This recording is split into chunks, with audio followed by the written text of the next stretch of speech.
but we'll see. We'll see what it turns out to be. Could he be bringing a quarterback with him? Let's discuss coming up next here on Locked On Sooners.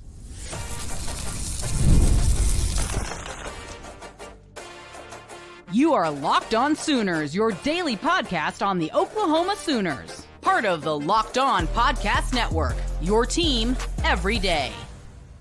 And thanks for making Locked On Sooners your first listen every single day. Shout out to all the everydayers out there. Make sure you hit that subscribe button wherever you get your podcasts. We're free and available on all podcast platforms, part of the Locked On Podcast Network, your team every day. So, Jay, there's this underlying question that comes with Ben Arbuckle about quarterback John Mateer, who has had a great season with Washington State, leads the FBS in total touchdowns at this point in the season, has had 15 rushing touchdowns and 29 passing touchdowns, a legit dual threat.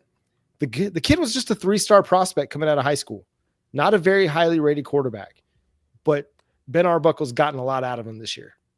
You know who else was a 3-star prospect coming out of high school that we're seeing here in the SEC? Lenore Sellers. Oh, I thought you were going to say Baker. Oh, Baker was too, right? Yeah. So, I mean, but I'm just saying more so that as you go through the list, if we go today, Lenore Seller was a 3-star athlete, 3-star prospect, and he's looking pretty darn good right now in South Carolina. Lenore Sellers right now.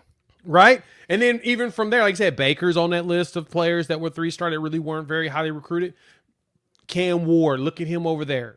Cam Ward had one. Cam Ward had one. He had one offer, Incarnate Word. That was it. And now look at him, what he was doing at Miami and with Ben Arbuckle there. And so, no, sometimes you just need dudes go out there and ball. Go be a gamer. Show me that you're a gamer. You're going to figure it out on the fly. And John Mateer is one of those players that has shown us that he could just figure this stuff out. No matter what, he's like, no matter what the game's happening, I'm just going to figure it out. I'm going to make it happen. And like you said, he is the offense on there. Over 3,900 yards of total offense has come off of his legs by itself. And so because of that, that was one of the reports I remember reading about Utah going after Ben Arbuckle. The question was, can they get John Mateer to follow? And they were hoping it's a package deal. Now that we got Arbuckle, the question is it a package deal for Mateer to come here? I'm going to tell you no. I'm going to say that it's a possibility, but it's not a guarantee. And I only say that because that dude's going to be the hottest commodity in the portal, just like Cam Ward was. So you're going to have the likes of Miami throwing money at him. You're going to have Missouri throwing money at him because Missouri's going to need a quarterback unless Brady Cook is forced to come back. I don't think he's actually eligible to come back, but it doesn't matter. There's a list of teams that's going to need quarterbacks, and they're going to toss some change at that kid to get him to come there. Don't be surprised if Indiana may try to go after him, right? Like Utah's going to go after because Utah needs a quarterback, and that's why Utah wanted Arbuckle. So the list is going to go on and on at quarterbacks. It's going to be attempted to go after. So for me, I'm intrigued to see if he decides to come, if Michael Hawkins and Jackson Arnold decide to stick around. Now, the rumbles around is that Jackson Arnold's most likely not going to come back. I think that he may actually see this coach and the way he plays his offense, have a conversation with Ben, and he might say, I might give it a shot. Is that a possibility? I mean, I think anything's possible. I'm not going to sit here and write off the idea that Jackson Arnold could return in 2025 or that even Michael Hawkins and Jackson Arnold could both be back in 2025. I think there's a very real possibility that both are still here. John Mateer had a really good season. He put up a lot of really good numbers. Is he a quarterback you want to get into a bidding war for? I don't know that. I'll just say that much. Fair. He's had some good days. He's had some okay days, but listen, against Texas Tech, he completed less than 50% of his passes, but they got the W, right? Against Washington, completed just 50% of his passes for 245 yards. He also ran for 62 yards and 2 touchdowns. They got the win. You look at the game against Oregon State. It was a loss, but he completed 73.9% of his passes, 250, 2 touchdowns, ran for 75 and 2 touchdowns. So like, if you're looking strictly at the numbers, they're pretty good. He has some games against some of the better competition that kind of up and down. And so, listen, is he a good quarterback? Sure. Could he? I mean, obviously he knows Ben Arbuckle's system, but is he a guy that you're going to sit there and break your NIL bank for? Right. That's the question. Do you want to Do you want to put the $2 million? That's basically the number I've been hearing for next season to get him to come here. I don't know. I also think, I don't know if you have to do it. Now, everybody's going to say, well, look at the way our quarterbacks have played this year. You probably should. If you have a coach that knows how to scheme guys open, help the quarterbacks be able to get rid of the ball in a timely manner, and the offensive line is growing, you honestly don't have to. You don't have to go to the well for a quarterback. Now, granted, we're probably going to need another one anyway. I expect some portals regardless. It may not be starting portal guys, but it's going to be probably some depth guys that don't see a path to playing, and they want to because teams could use quarterbacks. But you've got to find a way. Brent Venables and this staff's going to have to find a way to quickly decide if Jackson Arnold and Michael Hawkins with a potential John Mateer is going to make sense.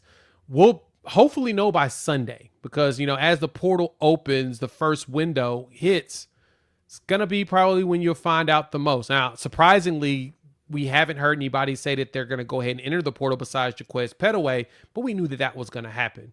I'm curious to if any of these other quarterback players are going to go ahead and do it. Even we know that player meetings have gone down. Why haven't anybody else really go ahead and said, I think I'm going to go ahead and bounce out? Where them graphics at?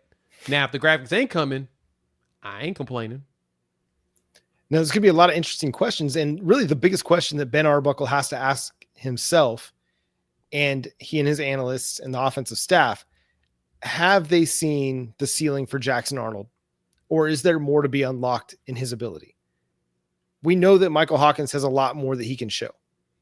Jackson Arnold, you have most of a season's worth of tape, but again, it's behind a shoddy offensive line, an up and down offensive line, and with a wide receiver group that probably wouldn't start at many SEC teams or with many SEC teams. And so again, it's hard to get a really strong evaluation of who Jackson Arnold is, who Michael Hawkins is, because of the guys that have kind of been playing around him. Again, a lot's on the quarterback, but it's a team game. So over the next few days, that's the biggest evaluation that they have to make is, can one of these guys be my starter in 2025? And if not, then you do kind of have to go into 2025 in a bidding war in the portal and go get you a John Mateer or somebody else out there at quarterback, whether it's a Miller Moss or pick another name. The kid from, oh gosh. Uh-oh. Don't let it happen to you. He was at Liberty at one point. Oh my gosh. What is the kid's name? Sorry. This is terrible. I forgot the kid's name. That's funny. It's okay. It happens to the best of us. So anyway, you're going to have to, you may have to go into the quarterback hunt and be one of those teams that's out there looking for a quarterback. Caden Salter. There you go. That might be a name that you have to consider as well. And that'd be a big step up in competition from what Liberty's had to play. But again, you have to make that evaluation. You have to do it quick because there's not a lot of time to figure out the quarterback position. And if you don't think that Arnold or Hawkins can be your guy in 2025. Agree. Yeah, there's a lot of quarterbacks in the portal right now that have already jumped in there. You've got you got with Daquan Roberson from Kansas State. He's a redshirt senior, but he was a 4-star prospect. He didn't win the job. Obviously, Avery Johnson got it. But you're going to have some quarterbacks, some young quarterbacks. You're going to have some older ones. You're going to have some seasoned ones. You're going to have a long list of different options that's going to be available. And I guess, the question is going to be, heck, UNLV's quarterback, Matthew Sluka, he won his first 3 games out there in that go-go offense. He's still kicking it in the portal. That's a possibility too. So good. Right. I agree. But I'm just saying that this is the tip of the iceberg. More of that stuff's going to start populating by the end of the week, especially once the classes start signing. And that's when things are really going to get interesting. It's going to be a really weird couple of weeks. A lot of the guys that you love that are a part of this team may not be a part of this team here in the next week and a half. We discussed it a little bit on yesterday's show where the roster limitations that have changed due to the NCAA's, breaking it down to 105. That's all you get. Scholarship wise, you only get 85 in the SEC. So things are changing. and some difficult decisions are going to be having to be made by players, by coaching staffs across the country, not just Oklahoma's. So the whole landscape is going to shift in a big, big way over the next 10, 20, 30 days. But what might not be shifting? Oklahoma's coaching staff.